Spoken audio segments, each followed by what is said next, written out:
Hello दोस्तों, सबको happy Diwali. ये दिवाली का त्योहार आप लोगों की लाइफ में खुशियां ही खुशियां लाए। जिस भी एग्ज़ाम की आप तैयारी कर रहे हो वो एग्ज़ाम आपका क्लियर हो, आपको गवर्नमेंट जॉब मिले। और यही प्रार्थना करता हूँ मैं भगवान से। और स्टार्ट करते हैं आज का लेक्चर, जिसमें हम डे 2 है आज का, और हम पाइथन पढ़ रहे थे। जिन लोगों ने पहली वीडियो नहीं देखी है, पहले उनसे रिक्वेस्ट है आप पहली वीडियो देखिए। आज जो हम वेरिएबल्स का टॉपिक जहां से स्टार्ट कर रहे हैं, इससे पहले हमने वेरिएबल्स के नाम कैसे रखते हैं और वेरिएबल्स होते क्या हैं उनके बारे में पढ़ा था। तो प्लीज़ आप पहले पहली वीडियो देखिए, उसके बाद ये दूसरी वीडियो देखना स्टार्ट करिए, क्योंकि हम दूसरी वीडियो को स्टार्ट कर रहे हैं मल्टीपल वेरिएबल्स। एक से ज़्यादा वेरिएबल्स को हम वैल्यू कैसे असाइन करेंगे, कैसे वैल्यू देंगे, हम वो सीखने वाले हैं। तो जिन लोगों ने वीडियो नहीं देखी है पहली, प्लीज वो पहली वीडियो देखे और उसके बाद आप दूसरी वीडियो देखें। तो चलिए शुरू करते हैं। देखिए, पाइथन वेरिएबल, जैसा कि मैंने बताया था, वेरिएबल्स होते क्या हैं। वेरिएबल्स होते हैं किसी भी container. Variables are nothing but container. से कंटेनर्स होते हैं जो कुछ वैल्यू कंटेन करते हैं। जैसे आपके घर में कोई डब्बा होता है, उसके अंदर हम कोई चीज डाल देते हैं, तो वो डब्बा क्या हो गया, कंटेनर हो गया। और वो जो हमने चीज डाली है वो क्या हो गई, उसकी वैल्यू वैल्यू हो गई। तो हम उस डब्बे को क्या बोल सकते हैं, वो सामान डालने के बाद वेरिएबल बोल सकते हैं। ऐसे ही पाइथन में वेरिएबल्स होते हैं जिनके अंदर हम कोई ना कोई वैल्यू असाइन करते हैं। Python allows you to assign values to multiple variables in one line. अब पाइथन क्या करता है कि हमें एक लाइन में एक से ज्यादा वेरिएबल्स में वैल्यू डालने के लिए अलाउ कर देता है, परमिशन दे देता है। जैसे कि हमारे पास एक च्यवनप्राश का खाली डब्बा है, एक बॉर्नवीटा का खाली डब्बा है, और एक वैसे ही हमारे पास कोई खाली डब्बा है। तो हम क्या करेंगे, पहले च्यवनप्राश के डब्बे में हमने मान लो चीनी डाल दी, फिर बॉर्नवीटा के डब्बे में हमने मान लो नमक डाल दिया, और तीसरे डब्बे में हमने मान लो बेसन डाल दिया। तो हम क्या कर रहे हैं, एक वेरिएबल में एक वैल्यू, दूसरे वेरिएबल में दूसरी वैल्यू, तीसरे वेरिएबल में तीसरी वैल्यू, लेकिन हम उन तीनों डब्बों को एक के ऊपर एक या लाइन में रख सकते हैं। इसके लिए पाइथन हमें अलाउ करता है, परमिशन देता है कि हम लगातार वेरिएबल्स में वैल्यूज डाल सकते हैं। तो फॉर एग्जाम्पल देखते हैं, जैसे यहाँ पे देखो x, y, z। यहाँ पे x की वैल्यू जो है वो ऑरेंज है, y की वैल्यू जो है बनाना है, और z में जो वैल्यू डाली है वो चेरी डाली है।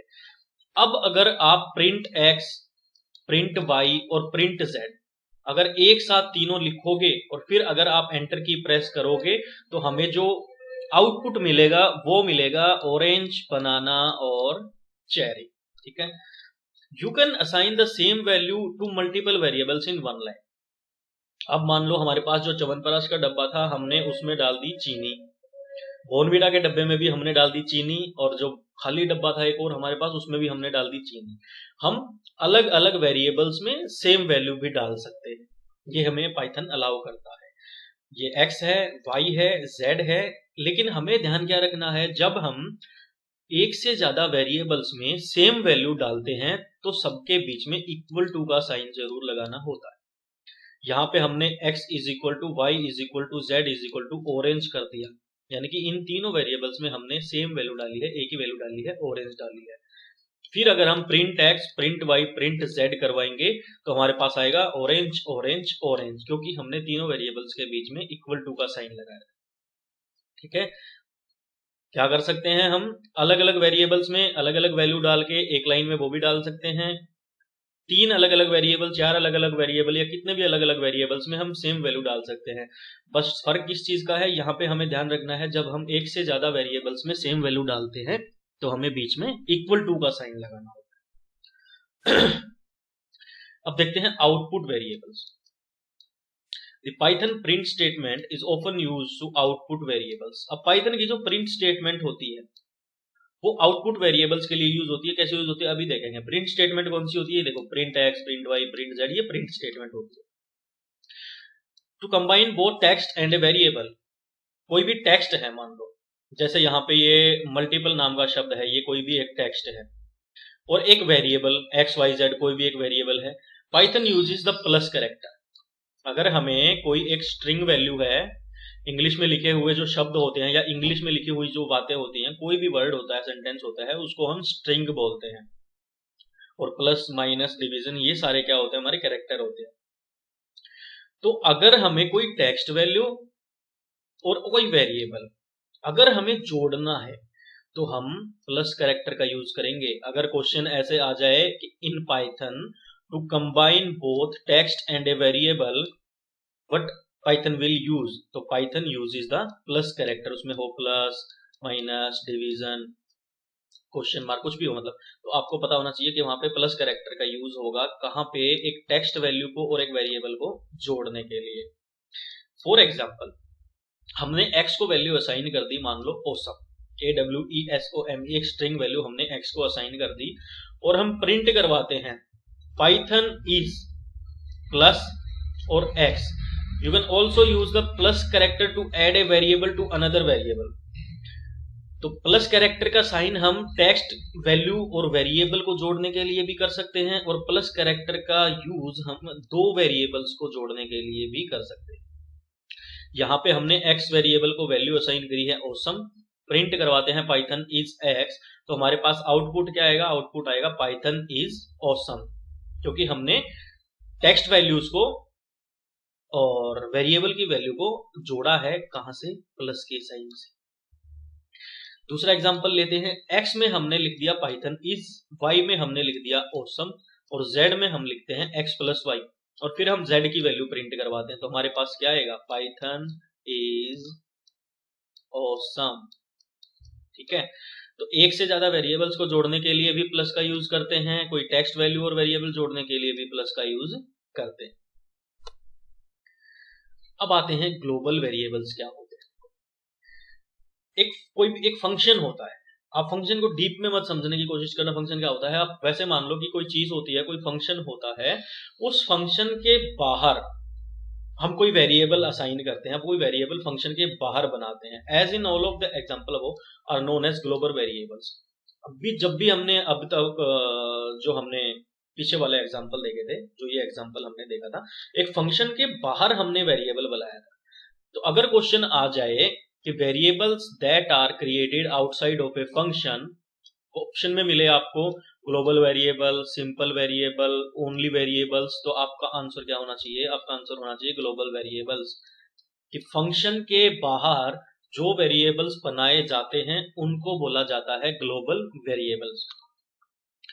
ग्लोबल वेरिएबल्स को कोई भी यूज कर सकता है और ग्लोबल वेरिएबल फंक्शन के अंदर भी यूज हो सकते हैं, ग्लोबल वेरिएबल्स फंक्शन के बाहर भी यूज हो सकते हैं। जैसे यहाँ पे लिखा हुआ है, global variables can be used by everyone both inside functions and outside. जैसे एग्जांपल देखते हैं, हम क्या करते हैं, एक वेरिएबल बनाते हैं फंक्शन के बाहर और उसको यूज करते हैं कहां पे, इनसाइड द फंक्शन। हमने कोई फंक्शन डिफाइन कर दिया, DEF यहाँ पे डिफाइन के लिए यूज हो रहा है, माई FUNC माई फंक्शन, एक फंक्शन कोई हमने क्रिएट कर दिया। लेकिन इस माई फंक्शन के बाहर हमने, इससे पहले हमने एक वेरिएबल बनाया है x इज इक्वल टू, उसको वैल्यू दे दी हमने awesome। फिर हमने कोई फंक्शन डिफाइन कर दिया, डिफाइन माई फंक्शन। फिर हम प्रिंट करवाएंगे Python is plus x, x की वैल्यू क्या है, awesome और पाइथन इज, तो आउटपुट हमारे पास क्या आ जाएगा, पाइथन इज awesome आउटपुट आ जाएगा, पाइथन इज और इसके बाद ये awesome लिखा हुआ आ जाएगा। तो यहाँ पे हमने क्या किया है, कोई एक फंक्शन डिफाइन किया था लेकिन हमने उससे पहले एक वेरिएबल बनाया था x, और फिर अगर हम प्रिंट करवाते हैं Python is plus x, Python is awesome, तो हमारा प्रिंट हो जाएगा। एक तो ये तरीका होता है। अगर आप वेरिएबल क्रिएट करते हो सेम नाम से किसी फंक्शन के अंदर, if you create variable with the same name inside a function, तो वो वेरिएबल क्या होगा, एक लोकल वेरिएबल होगा।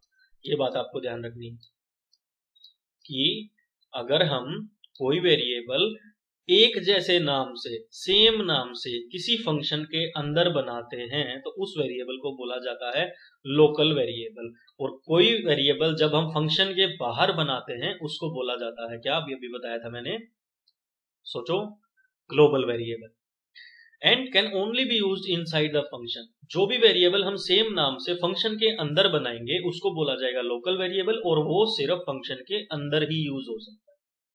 और जो ग्लोबल वेरिएबल होते हैं सेम नाम के, will remain at it was, जैसा था वैसा ही रहेगा, global and with the original value, global भी रहेगा और उसकी ओरिजिनल वैल्यू भी सेम रहेगी। चलो फंक्शन के अंदर एक वेरिएबल क्रिएट करते हैं सेम नाम से, ठीक है। पहले हमने फंक्शन के बाहर एक वेरिएबल डिफाइन कर दिया x is equal to awesome value दे दी उसको। फिर हमने एक फंक्शन डिफाइन किया DEF define my function bracket और कॉलन। उसके बाद हमने फंक्शन के अंदर एक वेरिएबल बनाया x इज इक्वल टू, उसको हमने वैल्यू दे दी फंटेस्टिक। फिर हमने प्रिंट स्टेटमेंट लिखी print Python is plus x।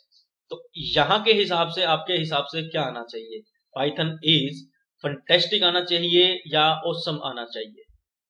अभी अभी मैंने बताया था कि अगर हम कोई वेरिएबल सेम नाम से फंक्शन के अंदर बनाते हैं, यहां भी x वेरिएबल है, यहां भी x वेरिएबल है, सेम नाम है वेरिएबल का, अंदर बनाते हैं तो उसको बोला जाता है local and can only be used inside the function, और फंक्शन के सिर्फ अंदर यूज होगा। और जो ग्लोबल वेरिएबल होगा, कौन सा होता है ग्लोबल वेरिएबल? फंक्शन के अंदर भी बन सकता है, फंक्शन के बाहर भी बन सकता है, वो जो वैल्यू थी उसी वैल्यू जैसा वो रहेगा। ठीक है, तो x इज इक्वल टू हमने पहले वेरिएबल असाइन किया, उसको वैल्यू दे दी हमने ऑसम। फिर हमने एक फंक्शन डिफाइन किया, फिर हमने दूसरा वेरिएबल डिफाइन किया x is equal to fantastic, उसको वैल्यू दी। उसके बाद हमने प्रिंट स्टेटमेंट लिखी print Python is plus x। फिर हमने एक फंक्शन और डिफाइन कर दिया, माई फंक्शन करके हमने एक फंक्शन और डिफाइन कर दिया, और फिर हमने print statement the print Python is plus x। तो चलो मैं आप लोगों को इसके ऑप्शन दे देता हूं। क्या इसका आंसर आएगा पाइथन इज फंटेस्टिक, क्या इसका आंसर आएगा पाइथन इज ऑसम, और यहां पे लास्ट में क्या आंसर आएगा पाइथन इज ऑसम या पाइथन इज फंटेस्टिक? ये क्वेश्चन है आज के लिए आपका, आप कमेंट करके मुझे इसका आंसर जरूर बताना। ये ऊपर जो ये स्टेटमेंट दी हुई है इसमें इसका आंसर छुपा हुआ है, और ऐसे ही क्वेश्चंस आएंगे आपको कंफ्यूज करने के लिए पेपर में, जहां पे आपके पास पहले एक फंक्शन डिफाइन कर दिया जाएगा, फिर दूसरा फंक्शन डिफाइन कर दिया जाएगा, एक वैल्यू फंक्शन से पहले बनाई जाएगी, एक वैल्यू फंक्शन के अंदर बनाई जाएगी, दो प्रिंट स्टेटमेंट देके आपको कंफ्यूज करेगा। इसका आंसर मैं आपको कमेंट में ही बताऊंगा, और आप लोगों को भी मुझे कमेंट करके इसका आंसर बताना है, क्या इसका आंसर पाइथन इज ऑसम या पाइथन इज फंटेस्टिक क्या होगा। अब आते हैं हमारे कीवर्ड, द ग्लोबल कीवर्ड। चलो देखते हैं कीवर्ड क्या होते हैं। Normally when you create a variable inside a function, that variable is local. हमने देखा था कि ग्लोबल वेरिएबल तो क्या होते हैं, इन फंक्शन के बाहर भी बन सकते हैं, फंक्शन के अंदर भी बन सकते हैं, लेकिन लोकल वेरिएबल जो होते हैं वो हमेशा फंक्शन के अंदर बनते हैं। To create a global variable inside a function you can use the global keyword. अब जो ग्लोबल वेरिएबल हम फंक्शन के बाहर बना रहे थे, आउटसाइड बना रहे थे, उस ग्लोबल वेरिएबल को फंक्शन के अंदर बनाने के लिए हमें ग्लोबल कीवर्ड का यूज करना पड़ता है।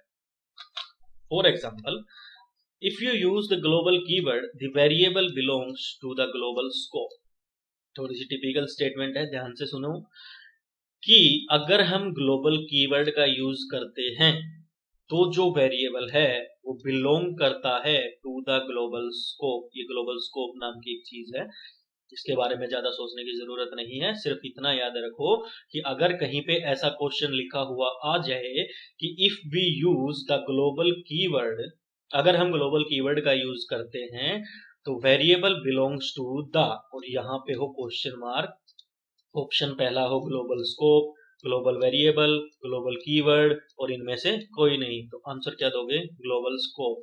क्योंकि हमने पढ़ लिया है ग्लोबल स्कोप के अंदर क्या होता है, हम ग्लोबल कीवर्ड का यूज करते हैं जिससे कि हमारा जो वेरिएबल है वो बिलोंग करता है किसको? ग्लोबल स्कोप को। जैसे हमने एक फंक्शन डिफाइन कर दिया, उसके बाद हमने एक वेरिएबल ग्लोबल एक्स, और वेरिएबल में हमने वैल्यू असाइन कर दी है फंटेस्टिक। फिर उसके बाद हमने एक फंक्शन डिफाइन किया। अब ये जो वेरिएबल है ये हमने इस फंक्शन के अंदर किया है, और उसके बाद हमने ये फंक्शन डिफाइन कर दिया माई फंक्शन, और फिर अगर हम प्रिंट पाइथन इज एक्स करवाएंगे तो आउटपुट हमारा निकलेगा Python is fantastic. Python is, P is F लिख रहा हूं, पाइथन इज फंटेस्टिक आप लोग समझ लेना, आउटपुट जो इसका आएगा। क्या हुआ है, हमने पहले नॉर्मल एक फंक्शन डिफाइन किया है सिर्फ, ठीक है, उसके बाद हमने एक ग्लोबल एक्स, इसको आप कीवर्ड बोल सकते हो, हमने ग्लोबल कीवर्ड डिफाइन कर दिया, फिर हमने एक वेरिएबल डिफाइन कर दिया। अगर हम ग्लोबल कीवर्ड का यूज करते हैं तो जो वेरिएबल होता है वो ग्लोबल स्कोप से स्कोप को बिलोंग करता है। उसके बाद हमने एक फंक्शन और डिफाइन करा, और फिर अगर हम प्रिंट स्टेटमेंट यूज करते हैं पाइथन इज एक्स, तो एक्स को हमने डिफाइन किया था फंटेस्टिक, तो आउटपुट आएगा पाइथन इज फंटेस्टिक। तो ग्लोबल कीवर्ड क्या होता है आप लोगों को पता लग गया। चलिए अब ग्लोबल कीवर्ड का अगर हम यूज करते हैं, if you want to change a global variable inside a function, तो हम ग्लोबल कीवर्ड का यूज करते हैं। अगर फंक्शन के अंदर ग्लोबल वेरिएबल को चेंज करना है हमें, हम चाहते हैं कि फंक्शन के अंदर, जैसे कि मान लो ये डिफाइन माई फंक्शन हमने डिफाइन किया है और यहाँ पे हम क्या करना चाहते हैं, ग्लोबल वेरिएबल को चेंज करना चाहते हैं फंक्शन के अंदर, तो हम क्या करेंगे, ग्लोबल कीवर्ड का यूज करेंगे। For example, to change the value of a global variable inside a function refer to the variable by using the global keyword.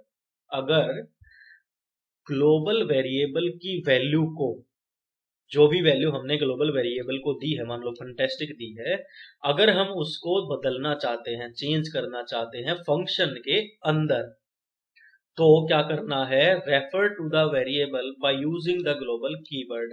Variable को रेफर करेंगे किसका यूज करके, हम ग्लोबल कीवर्ड का यूज करेंगे। जैसे मान लो हमने एक वेरिएबल असाइन कर दिया x is equal to awesome, उसके बाद हमें क्या करना है, फंक्शन डिफाइन करना है, फिर हमें क्या लेना है, ग्लोबल कीवर्ड लेना है। यहां पे हमने ग्लोबल कीवर्ड ले लिया x। अब हम क्या करना चाहते हैं, ग्लोबल कीवर्ड को यूज करना चाहते हैं, इस x को यूज करना चाहते हैं। किसको चेंज करने के लिए, इस वेरिएबल को चेंज करने के लिए। ये कौन सा वेरिएबल है, ये ग्लोबल वेरिएबल है। क्यों, क्योंकि ये फंक्शन के बाहर बनाया गया है। फंक्शन के बाहर बनाया जाने वाला वेरिएबल क्या होता है, ग्लोबल वेरिएबल होता है। भले ही ग्लोबल वेरिएबल बाहर और अंदर दोनों जगह बनाया जा सके, लेकिन अंदर जो बनाया जाता है, सिर्फ अंदर बनाया जाएगा तो ग्लोबल लोकल वेरिएबल होगा, बाहर बनाया जाएगा, सिर्फ बाहर बनाया जाएगा तो ग्लोबल वेरिएबल। अभी ये जो हमने बाहर ग्लोबल वेरिएबल बनाया था x, जिसमें हमने वैल्यू असाइन की थी ऑसम, हम इसको चेंज करना चाहते हैं। इसको चेंज करने के लिए हमें क्या करना पड़ेगा, हमें एक ग्लोबल कीवर्ड का यूज करना पड़ेगा फंक्शन के अंदर। ये देखो यहां पे लिखा हुआ है इनसाइड ए फंक्शन। तो हमने एक फंक्शन डिफाइन करके ग्लोबल वेरिएबल का यूज कर दिया, ग्लोबल x। अब ये ग्लोबल x हमारी क्या हेल्प करेगा कि पहले x की कोई भी वैल्यू हो, हमने एक ग्लोबल x कीवर्ड का यूज कर दिया और बाद में हमने x की वैल्यू को बदल दिया। हमने x की वैल्यू पहले ऑसम ली थी, अगर हम यहाँ पे x की वैल्यू ना बदलते और सीधा प्रिंट करवाते पाइथन इज x, तो हमारा आउटपुट आता पाइथन इज ऑसम। लेकिन हमने यहाँ पे ग्लोबल कीवर्ड का यूज कर दिया, क्योंकि हमें पता है कि अगर हमें ग्लोबल वेरिएबल को चेंज करना है तो हमें ग्लोबल कीवर्ड का यूज करते हैं। यहाँ पे ग्लोबल कीवर्ड का यूज करके हमने x की वैल्यू फंटेस्टिक कर दी ऑसम से। उसके बाद अगर हम प्रिंट करवाते हैं तो हमारा आंसर क्या था, पाइथन इज फंटेस्टिक, ऑसम नहीं आएगा। ठीक है, तो यहाँ पे हमने 2-3 चीजें सीखी हैं, आपको ध्यान से सुनना है।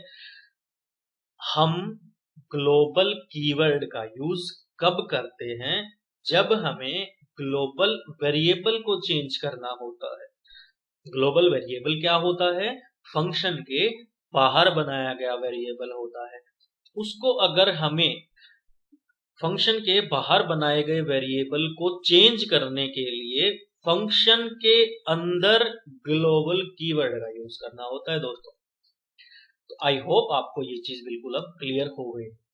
तो अगर कभी पेपर में ऐसा कहीं लिखा दिखे x की जगह पे z इज इक्वल टू, मान लीजिए यहाँ पे HSSC लिखा हो, फिर डिफाइन माई फंक्शन कर रखा हो, फिर ग्लोबल z लिख दिया हो, और फिर z इज इक्वल टू यहाँ पे लिख दिया, मान ले हमने इज गुड,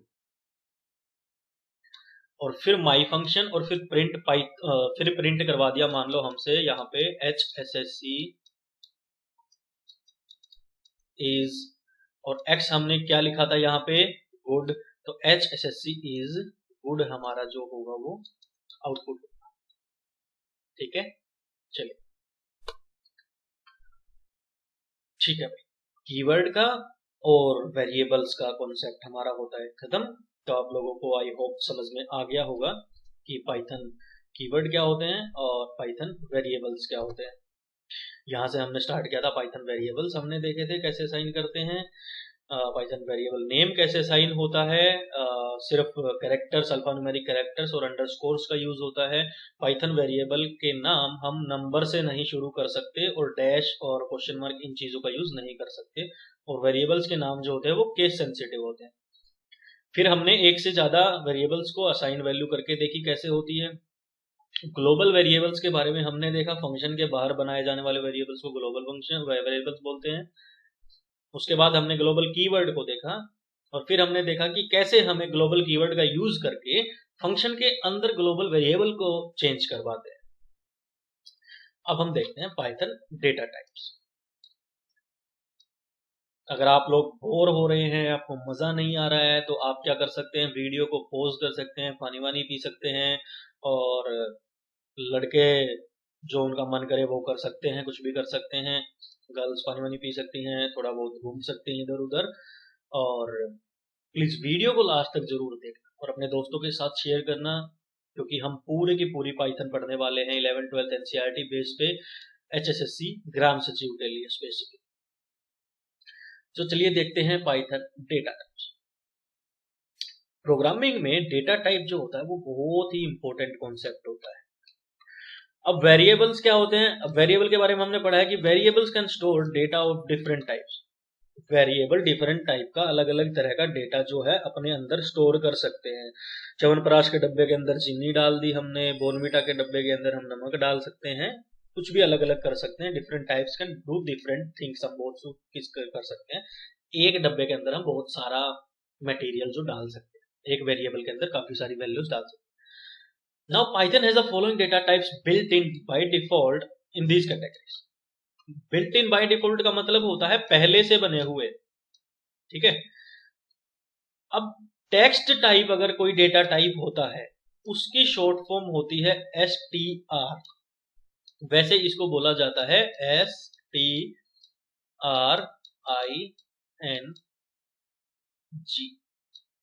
ये थोड़ा सा माउस मेरे हाथ पे जमा हुआ नहीं है, इसके लिए सॉरी, लैंग्वेज डॉक्टर जैसी आ रही है शायद। चलो स्ट्रिंग बोलते हैं। str stands for string text, जैसे फॉलोइंग लिखा हुआ है, ये शब्द लिखा हुआ है, ये स्ट्रिंग डेटा टाइप है। डेटा वर्ड लिखा हुआ है, ये स्ट्रिंग डेटा टाइप है। ये इन लिखा हुआ है, ये स्ट्रिंग डेटा टाइप है। ये बिल्ट लिखा हुआ है, ये स्ट्रिंग डेटा टाइप है, ठीक है। टेक्स्ट टाइप की कोई भी वैल्यू होगी उसको str वैल्यू बोला जाएगा, स्ट्रिंग वैल्यू बोला जाएगा। याद रह जाएगा ना, ठीक है। फिर न्यूमेरिक टाइप डेटा टाइप होते हैं। इंट यहां पे स्टैंड करता है इंटीजर के लिए, minus values, plus values, zero. तो न्यूमेरिक जो भी वैल्यूज होंगी इंटीजर टाइप वैल्यूज होंगी, ठीक है।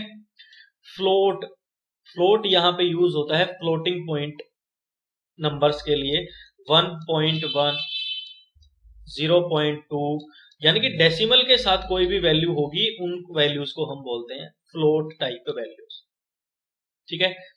उसके बाद है एक कॉम्प्लेक्स। कॉम्प्लेक्स क्या होता है, जहां पे हम आयोटा का यूज करते हैं, आई का यूज करते हैं। उसके बाद आते हैं सीक्वेंस टाइप। सीक्वेंस मतलब होता है लिस्ट।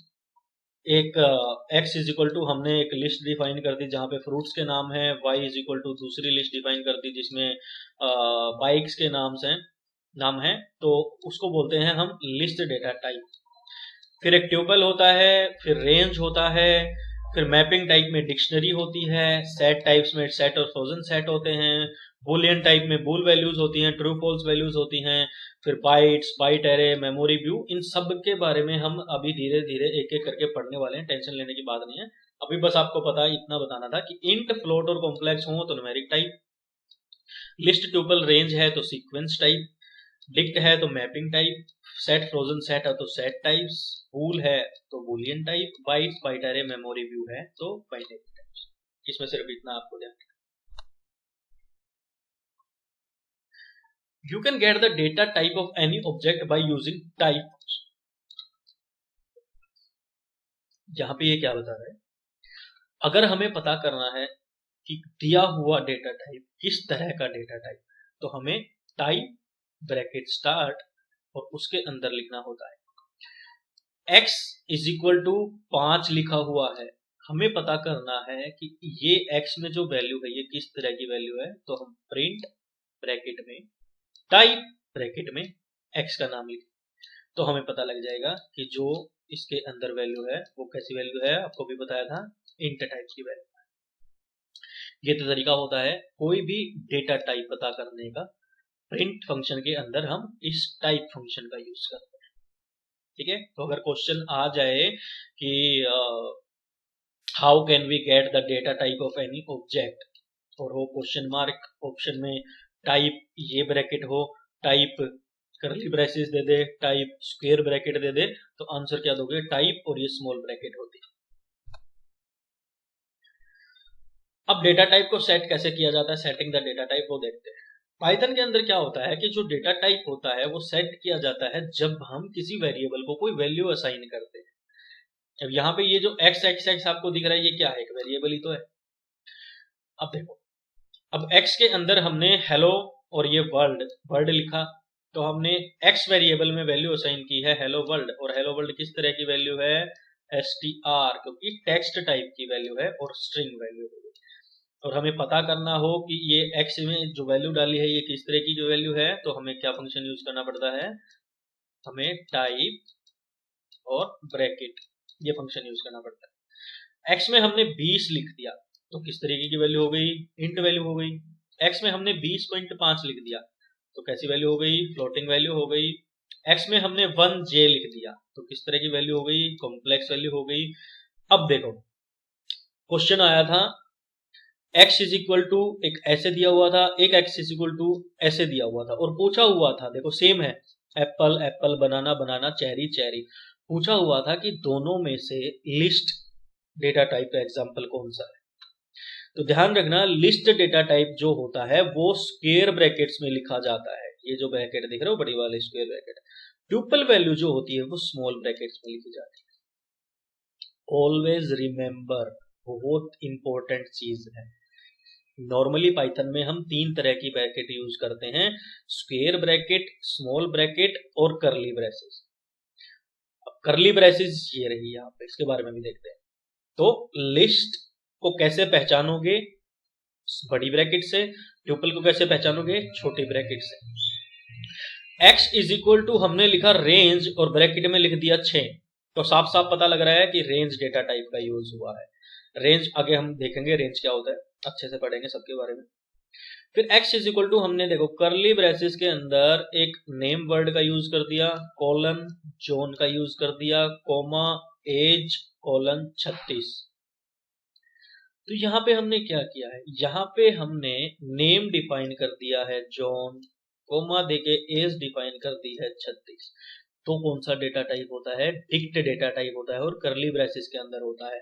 डिक्ट डेटा टाइप में क्या होता है? हम असाइनिंग करते हैं वैल्यूज को कि भाई इससे रिलेटेड तो ये है, इससे रिलेटेड ये है, और करली ब्रेसेस के अंदर है, तो कौन सा डेटा टाइप हो गया? डिक्ट डेटा टाइप होगा। सेट में क्या होगा?